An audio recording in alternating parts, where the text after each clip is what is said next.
and Kelly Vaughn, and this is Inside Indy. And as you know, we are in the midst of a pandemic, but no thanks to COVID-19. And of course, it's affected work, how we go to work, what we do at work, and school, how our children are impacted by this nasty, nasty virus and their ability to obtain their education. And here to talk to us today about those children who need an early start and have maybe been left out of the mix.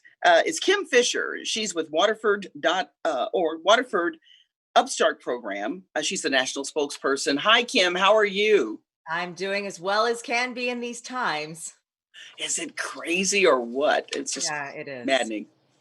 Absolutely. And it's very maddening for those of us who work in nonprofit and who see what's happening to young children right now, just in droves. So research coming back is showing these kids are definitely being left behind. Okay, so let's talk about those kids. Now, we're not necessarily talking about children who are already, say, in kindergarten or first grade. We're talking about those who typically would be in preschool, right? Right. And a lot of people don't think that age, 4 to 5 years old, is a time where they really need to be preparing for school. But research shows it is more important than ever because children's brains in the first 5 years develop 85%. And so that's most of their brain. So they are ready to learn. And what's even more important is that children should walk into kindergarten ready to learn, because what kindergarten teachers find is that they have children who are just all over the map in terms of what they've learned. They have children who are already on the path to reading, and then children who don't even know their letters and colors. And so it's really important to have all children start off ready to go. Okay. So, where are most preschoolers right now in the midst of a pandemic? Are they getting the education that they typically would get? Yeah. So what the research is showing right now, the answer to that question, unfortunately, is no. I work with a lot of school districts in different states, and not only are they not seeing their pre-K children show up to school, they're not seeing a lot of their kindergarten children show up to school. And, we don't think of that time period as being a big learning experience, but really without them getting that early learning track, it really will be detrimental to the rest of their learning career. Okay. Now, tell us about Waterford Upstart Group, what you are and how you work with these young preschoolers. Yeah. So Waterford Upstart is an early learning program that's done in the home. We basically give parents the tools they need to become their child's first teacher. And during COVID-19, we've seen that is so important. And so what Waterford Upstart is, we have an adaptive program that the child uses 15 minutes a day, 5 days a week. And so it figures out where that child's learning experience is, and it fills those gaps for them. But the secret sauce is we also give parents the tools they need. So we give them a coach that will work with them, make sure they understand what's going on, kind of just be a sense of encouragement at times. And they also get push notifications to let them know how their child is doing, where they could use a little help, some fun ways to engage offline, and social emotional conversations they could be having with their kids. And during this pandemic, we know that is more important than ever before because children aren't socializing like they normally do. And so they need to be able to address their feelings. And so we give parents the tools they need to have those conversations. Wow. Okay. So everything obviously is done online because you mentioned coach, and our minds, first we go to somebody physically being there, but that's not the case. This is something we do virtually, right? Yeah, and the coaches they make phone calls. They will, whatever the parent needs, basically. They ask, do you like phone calls? Do you like text messages? Do you like emails? And they communicate with the parents in that way. We know parents are busy right now, especially more now than ever before. And so we want to be able to communicate with them in a way that works for them. Okay. Now, most parents do not have a degree in teaching. So, and I would think they're a little, especially when we see some of the older kids, the homework they bring home, and you go, oh my God, we didn't have this when I was in school. So Right. how do you address those insecurities with a parent? You know, what's great about our program is that we've been doing this in the home with parents for 12 years now. And so we've kind of got this down to a science. The fact that COVID hit, we were already prepared to do this kind of work. And so what we do for the parents is we give them instruction, make sure you're listening into what your child is learning so you can hear that. But then those push notifications are really helpful as well for the parents that are busy. And maybe that 15 minutes is the time that they go and can cook dinner, right? So we give them the push notifications to let them know this is what your child is learning. Here's a fun activity you can do with your child offline. So we really make it easy for them. A lot of parents say they want to engage with their child. They just don't know exactly how to do it. Like you said, they don't have a teaching degree. And so we give them those tools so that it's easy for them. Okay. Now, initially, when I saw the Waterford Upstart program, I was thinking you teach the kids directly, but you're teaching the parents only, or is there any interaction with the children directly by what you offer? So sometimes the coach will check in with the child. It really depends on the relationship that they have with the parent. It really is based on that family. I've known of coaches who the parents will say, "Hey, they need a little extra boost." We call them and tell them that they're doing a great job. We will absolutely do that. But no, what the child gets is that adaptive program, and so it's fun. It's songs. They're learning their phonological awareness, phonemic awareness, letters, numbers, recognizing sounds, and they start putting all of those things together. And the average graduate of Waterford Upstart will enter kindergarten reading at nearly a first grade level. So it's truly this combination of giving them the tools that they need as a child to help them with that literacy, but also showing parents why it's so important for them to be engaged in the process as well. Okay. So if I were to sign up today, walk me through that, and how young is too young to start? What Yeah. ages are we talking about in regards to the young children? So right now, in the state of Indiana, we are still enrolling children who will enter kindergarten this upcoming fall, so 2021. But we are also enrolling families whose children will enter kindergarten in 2022. So all you have to do is go to waterfordupstart.org. You fill out a form, you answer some questions. Now, in the state of Indiana, we do have restrictions because we are in a partnership with the state of Indiana. We are legislatively funded. And so we are looking for families who are 127% of the poverty line and below, those who are in rural areas and who don't have access to on my way pre-K. So we're thinking, the families that are outside of Indianapolis proper. Those are the parents that we're looking to reach. So the whole process takes about 8 minutes. And if your child is, a pre-K age child right now, they can get started almost immediately. Wow. Okay. I love it. I love it. And I didn't know all the other detail about, being, um, you know, basically ordained by the state. I love Yeah, it. I yeah, love we're state funded. Awesome. So now let's talk about 5 tips that you are offering to help kids stay on track for kindergarten during the COVID-19 pandemic. Yeah, definitely, because there are parents that aren't going to be able to sign up for Waterford Upstart. So the first thing that's really important is to read to them. This really updates their vocabulary. It gives them listening skills as well. And so as you read, think of ways to ask them questions like, what do you think will happen next? How do you think this character is feeling right now? And so not only does it engage their minds, it engages their curiosity at the same time. So reading, while you may not think of it as being a literacy booster, it truly is. I love it. Okay. Okay. Any other tips you'd like to share? Yeah, I'll go through all of them. Count. Go for it. I'll just ramble them off. Count to them. Make sure that you do that and count together.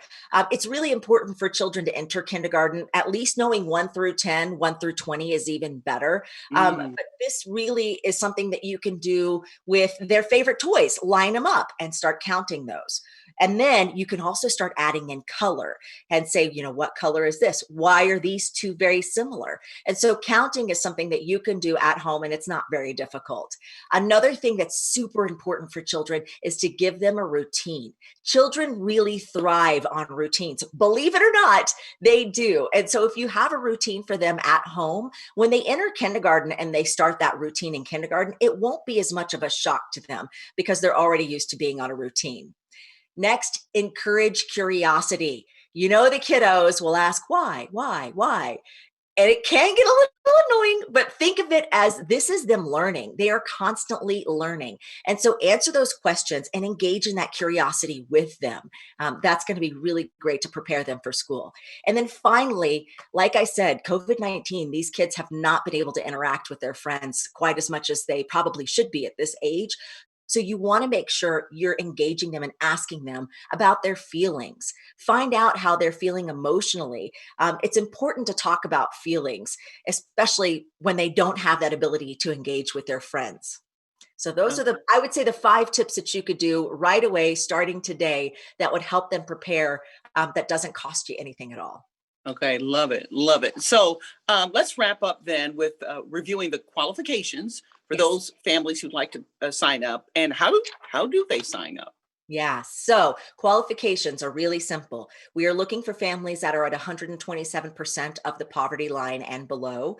We are looking for families that are in more rural settings and who don't have access to On My Way pre-K. And for those families who don't have a computer or internet access, because we know that that's been a real issue right now, we provide that to you as well if you qualify. So all you have to do is go to waterfordupstart.org, fill out that form. It takes just about 8 minutes to fill it out. We'll run it by FSSA, who is the academic body for the state of Indiana. When they give us the thumbs up, we'll get you started right away. Okay, sounds good to me. Wow, this is an awesome program, awesome opportunity for those out there who are like, "What do I do?" And I can't take them preschool, and and they learn, they grow, and we want them to keep learning and growing. We appreciate you so much, Kim Fischer with the Waterford program, a national spokesperson. Thanks so much for joining us on Thank you. Inside Indy.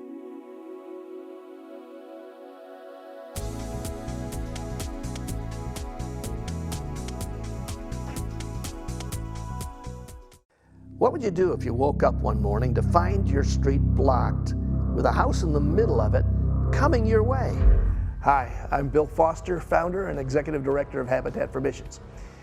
Our organization purchases houses and then develops them with volunteer workmen. We then sell the house and give 90% of the profit away to support missions around the world.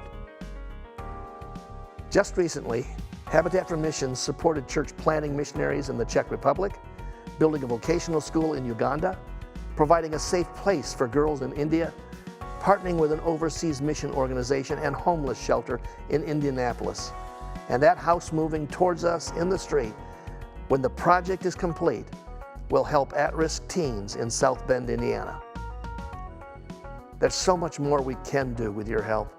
Whether it's moving a house in South Bend, renovating an old mansion in Georgetown, Kentucky, or sprucing up a home in St. Petersburg, Florida, Habitat for Missions is investing in lives. One house, one flip at a time.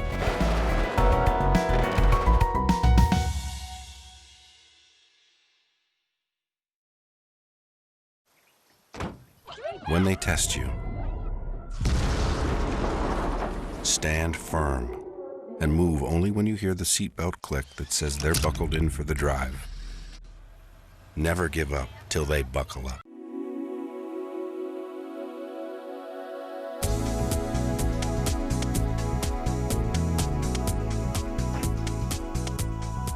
And we're back here on Inside Indy. I'm Kelly Vaughn, and as you know, we're doing things by Zoom. I'm not in the studio right now, obviously, because of COVID-19. So if you hear my neighbor's grass being cut, you know why. We have joining us in the Zoom call are Alycia Murrell. She is the executive director of the Academy of Arts and Creative Minds. And then we have Alycia Washington. She is an online teacher for the Academy. Welcome to Inside Indy. And I appreciate you ladies joining us. So begin, Alycia, if you could tell us about the Academy of Arts and Creative Minds, what that is. Okay, the Academy of Arts and Creative Minds is a virtual online learning platform for children. And so we have launched our program this summer as a virtual summer camp.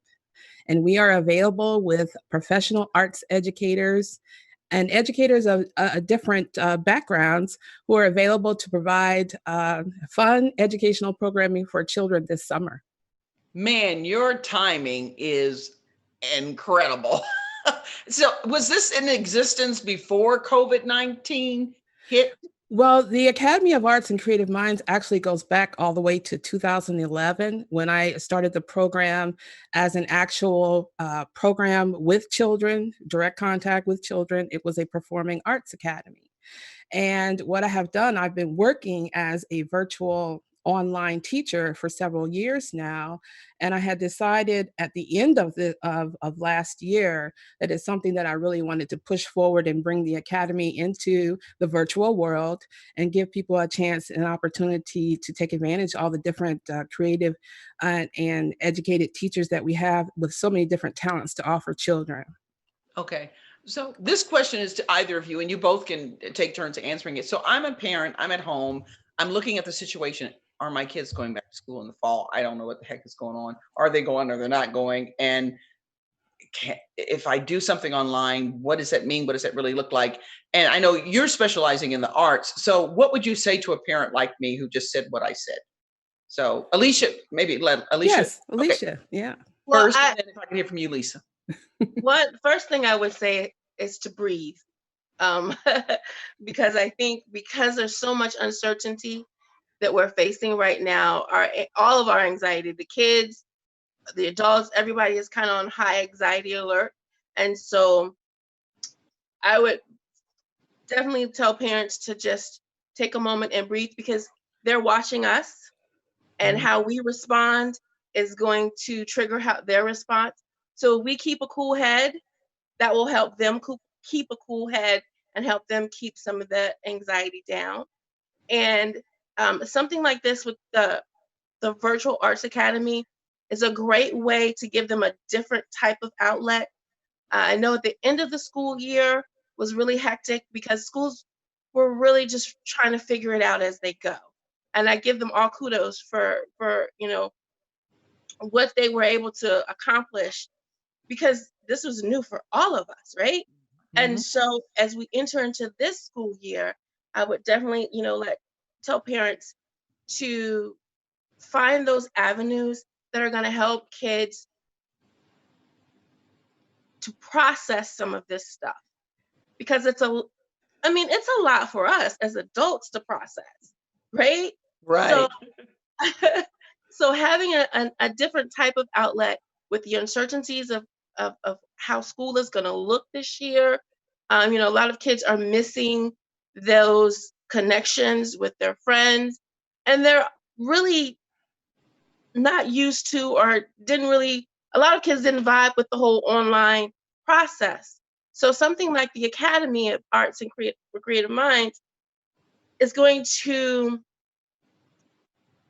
bring an avenue for the kids to release some of that anxiety, because they get to use a whole different different side of their brain. And through the arts, through music, through drama, they can get some of that out of them and be able to express their feelings. Because a lot of times they don't, especially the younger kids, they don't know what they're feeling. They don't know, they don't have the words to put that feeling out there so that they can express it to us. So through the arts, through music, through drama, through writing, there's an opportunity for them to really express themselves. And it can help parents to kind of figure out what's really going on in their brains. Okay. I work with I tend to work with like tweens and teens, and even though they have the words, they're not always comfortable or feel like they are in a safe space to express themselves. Yeah. So that's another avenue for them to feel that safety and just getting it out, whatever it looks like. Okay. So Lisa, let me ask you this. Tell us specifically what you're offering parents in terms of visual arts, so to speak. Well, we have some amazing instructors. We have two theater performing arts teachers, and both of them have different areas of the performing arts that they specialize in. So I can just give you just a brief listing. Okay. We've got Exploring the Art of Theater with teacher Elena. And teacher Elena, her major was performing arts. And so she will be reading scripts and acting out plays with the kids virtually. We have drawing and painting. We have two fine arts teachers. One is a professional artist, and she is providing drawing and painting classes for students. And we have also Art with Gina J. Jana is providing fine arts classes with students. All of our teachers are from different areas. Jana's in Columbus, Ohio. The teacher that I just mentioned previously, that was teacher Sarah. She's in Indiana. Teacher Elena is in Indiana. We have Keys for Kids, which is an already established program that's been brought to our platform with teacher Christine, which is a music and theater workshop that she will be providing. And teacher Christine is out of New York. Nice. And we also have teacher Tisha. Teacher Tisha is providing the introduction to violin, and she is in Ohio. Tisha herself she plays the violin for two different orchestras. Wow. So we have people of professional. And Alycia, share with everyone with what you're doing. I'm new to the program, but I will be working with kids on creative journaling. I have a counseling background, and I've worked with youth development for years. So I want to help them get their thoughts out, get their feelings out, and to do it in a creative way, and teach them different ways to journal. Nice. Okay. Now let me ask you this then, Lisa, if someone's watching this, they want to be involved, how does that happen? And is it on we've got just about a minute and a half left, just FYI. But okay. How do they sign up? And is it done in one-on-one, or when you tap in? So we are there? Okay, yes, we're providing classes through Zoom, of course, and so it's a classroom, and each teacher has decided how many children are appropriate for that classroom. If you go to www.academyofartsandcreativeminds.org, you'll see our website, and you will be able to look at the teacher pages. You'll even be able to see the teachers talking about their classes, and you can look and see at what their schedules are. They're all different schedules, and they can sign up. All of the teachers are also offering free trial classes. So if you want to sample the class, you can sign up for a free trial class by registering. Love it. I love it. This is so cool. And especially in light of what's going on. And so can they sign up right now, or do you go by right now? The fall, and do you have semesters, or we have sessions? We have sessions. So session 1 started June 29th, but you can still come in and sign up. And session 2 will start July 27th to August 14th. And then we will be going into our fall session, where we'll be offering more academic courses. And so we will also, this will not just be for the arts. We will be providing academic courses for students. Oh, wow. So if someone's at home now, they don't know for sure what's going to happen with the school here in the city, or whether they're going to school or not, this is an alternative. Absolutely. And this is an alternative for schools, counseling centers, to utilize us as a resource to be able to have something for students to do, and also to keep the education going for them. Okay. Well, I love it. We got your information on the screen there. I'll put that up on the screen, your contact information, but I appreciate you both coming on. Thank you so much, Kelly. Boy, your timing is just unbelievable. I mean, couldn't be a better time to get this thing going, because and I can see some adults even tapping into this kind of thing just to, keep our brains, going. That's right. Yes. It's a lot to going on, what we're worried about with the what's going on in the city and so forth. But appreciate you both so much. Lisa Murrell and then Alycia Washington. Thanks so much for joining us on Inside. All right. Thank you.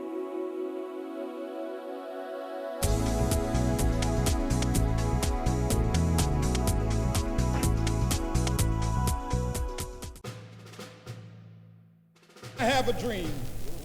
It is a dream deeply rooted in the American dream. I have a dream that one day, one man's dream of racial equity and harmony, unity, seeing people as people, created in the image of God, is central to the Christian message. Acts records, "From one man he made every nation of men." God did this so men would seek him. Celebrate the creation, celebrate the vision, and celebrate each other as God celebrates you.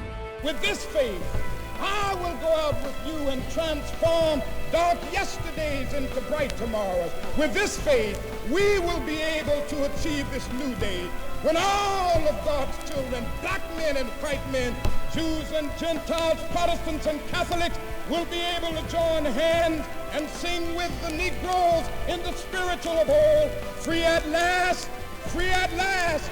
Thank God Almighty, we are free at last.